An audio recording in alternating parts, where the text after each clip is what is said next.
அமல்களிலேயே தேட முடிந்த மிக இலகுவாக சிறப்பான எல்லா அறிஞர்களும் முதல் அந்தஸ்தில் வச்ச அமல் என்ன தெரியுமா? அடுத்தவருக்கு நல்லதை சொல்லிக் கொடுப்பது. அடுத்தவருக்கு நல்லதை சொல்லிக் கொடுப்பது. அது நீங்கள் உலமாக்களாக இருக்க வேண்டிய அவசியம் இல்லை, படித்து பட்டதாரிகளாக இருக்க வேண்டிய அவசியம் இல்லை, அரபு மொழி படித்த பண்டிதராக இருக்க வேண்டிய அவசியம் இல்லை. பல்லிகு அன்னி வலவு ஆயா, என்னிடமிருந்து ஒரு செய்தியேனும் நீங்கள் எத்தி வைங்க. உண்டை படிச்சிங்களா அதை சொல்லுங்கள். படிக்காத எல்லாம் சொல்கிறது, படித்ததை சொல்கிறது இல்லை. விளங்கிட்டா? படித்ததை நீங்கள் என்ன செய்யுங்க, சொல்லுங்க என்ன ரசூலாங்க. அல்ஹம்துலில்லாஹ்.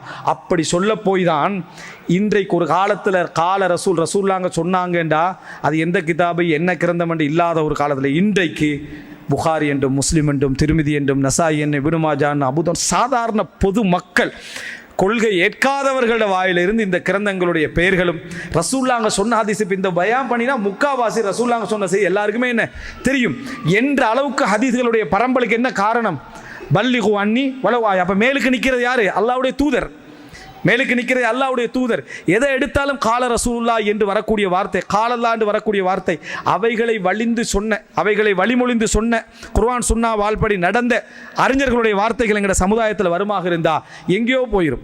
அன்புள்ள சகோதரர்களே, இந்த அறிவை மற்றவர்களிடத்தை எடுத்து வைப்பது இருக்கிறதே. நீங்கள் ஒரு அறிவை படிக்கிறீங்க, இதை அடுத்தவருக்கு எடுத்து சொல்கிறீங்க, அவர் அமல் செய்கிறார், நீங்கள் அமல் செய்யலை, உங்களுக்கு அந்த கூலி வந்துடுது. நீங்கள் அமல் செய்யலை,